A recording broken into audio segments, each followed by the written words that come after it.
tant que membre de la Constituante, beaucoup se dit, beaucoup de choses se disent, et ayant pu avoir la grâce de lire la mouture proposée, ce n'est qu'un projet, ce n'est pas la Constitution.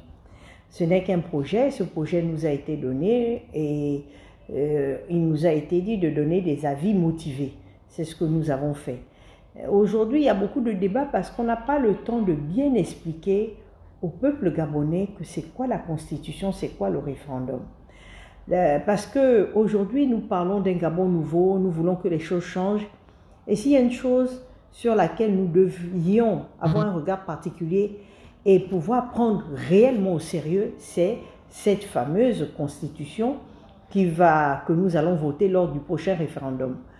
Et quand tout dernièrement, nous avons eu, pendant une semaine, je crois, une campagne de sensibilisation. Et je peux vous dire que, bon, c'est très mal fait parce que je crois que le but n'arrive pas à être atteint. Parce que la Constitution, c'est l'acte fondateur légal d'un pays. C'est très, très important. Et cela constitue l'identité même de ce pays-là. Et en plus, vous savez, cela regroupe l'ensemble des règles qui décrivent le fonctionnement d'un pays.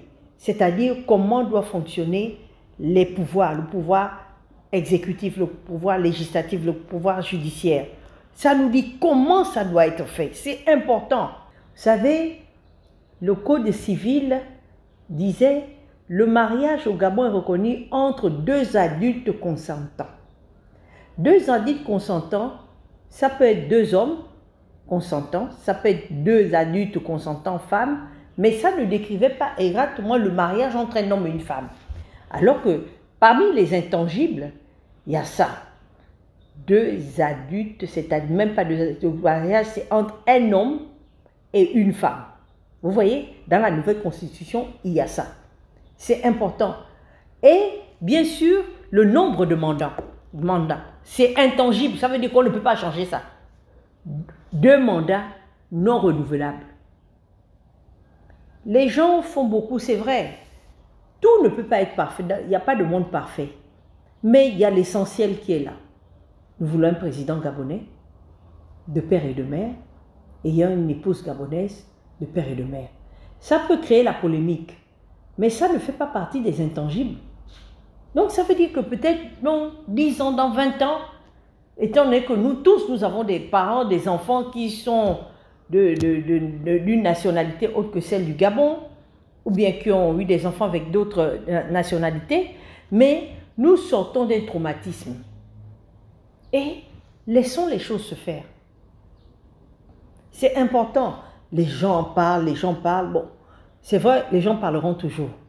Mais une chose est sûre, c'est qu'avec certains articles, comme l'article 53 qui est tant polémiqué, parce que oui, le Gabon, ça veut dire qu'il y a une certaine catégorie de personnes qui ne peut pas être éligible à la présidentielle. C'est vrai. À l'ancienne constitution, c'était de 18 ans à X. Mais un enfant de 18 ans ne peut pas être président de la République. Arrêtons un peu. Parce qu'il faut quand même une certaine expérience, une certaine sagesse. Un pays, ce n'est pas une maison, ce n'est pas un quartier. Donc, personnellement, je pense que dans un premier temps, ce projet de constitution, je ne peux pas vous dire quelle est la mouture finale qu'on va proposer au peuple gabonais. Par rapport à ce que je sais, je pense qu'il y a certaines choses qu'on peut laisser passer, mais d'autres qu'on se reconnaît, parce qu'il faut se reconnaître. Et on se reconnaît là-dedans, parce que nous sommes Gabonais, il n'y aura plus de titres fonciers qui seront donnés aux étrangers. Il est vrai qu'il y en a qui disent si un étranger a une société. Ça, les différentes lois organiques pourront voir ça de près. Vous savez, on ne peut pas tout mettre dans une constitution, c'est ce que les gens ne comprennent pas. La constitution nous donne un canevas à suivre. Après, il y a d'autres lois qui viennent appuyer, qui viennent étayer les lois par rapport au squelette de la constitution. C'est ce que les gens doivent savoir. Ça ne veut pas dire que c'est figé là. Il y a d'autres lois, par exemple pour la gestion quotidienne, on ne va pas mettre ça dans la constitution. C'est un peu ça. Moi, au point de vue des amendements, bien sûr, j'ai fait des amendements par rapport aux femmes, sur le respect des quotas au niveau international des femmes. Le Gabon a un quota de 30%, mais nous voyons que ce quota n'est pas respecté. Le quota n'est pas respecté au niveau de l'exécutif, du gouvernement. Le quota n'est pas respecté même au Parlement de la transition. Il n'y a pas 30% de femmes, par exemple, au Sénat. Il n'y a pas 30% de femmes, par exemple, à l'Assemblée nationale. Vous voyez? Donc, ce genre d'amendements, oui, je les ai faits. Parce que j'aurais aimé que dans la Constitution, comme dans d'autres, on dit qu'il y ait la parité.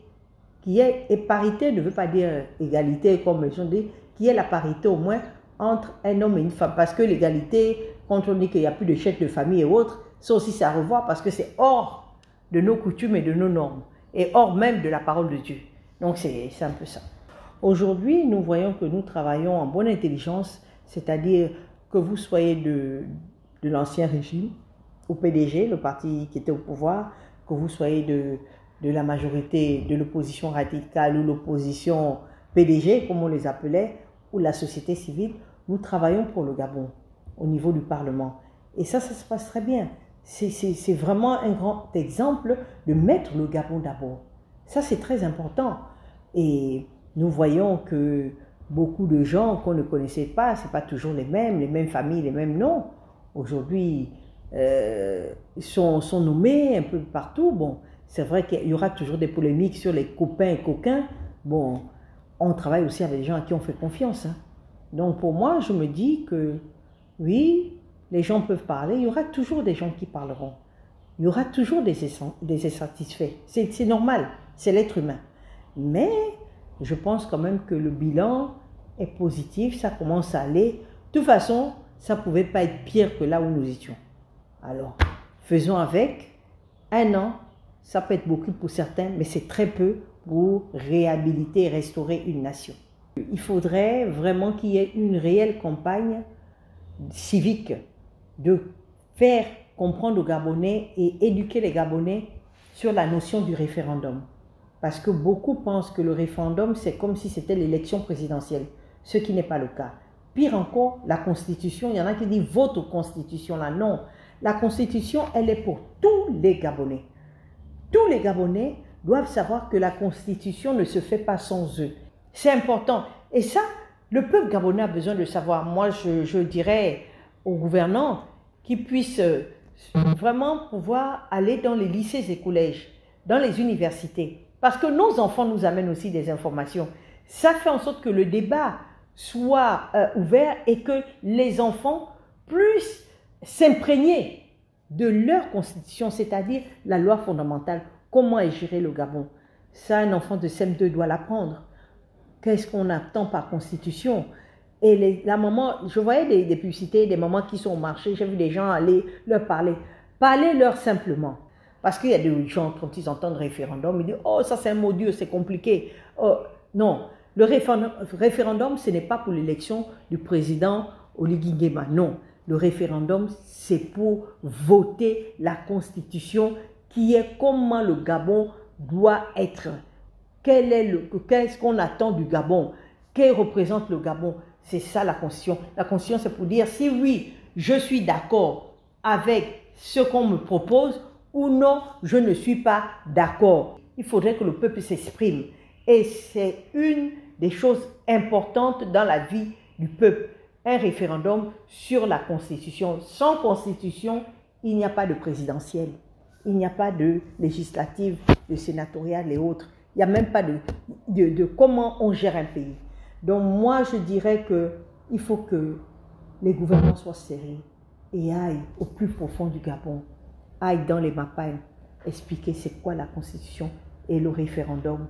C'est quoi le référendum? C'est quoi quand tu dis oui, voilà, quand tu dis non, voilà. Mais nous savons tous que pour l'instant, nous n'avons pas la dernière mouture. Donc nous attendons que le gouvernement puisse nous donner cette nouvelle mouture-là et nous allons voir. Par la grâce de Dieu, nous espérons avoir le oui, afin que le Gabon puisse aller de l'avant, qu'il y ait une élection présidentielle, des législatives, des sénatoriales, que, au point de vue des sanctions au niveau de l'international, elles puissent être levées pour pouvoir bâtir le Gabon que tous nous voulons.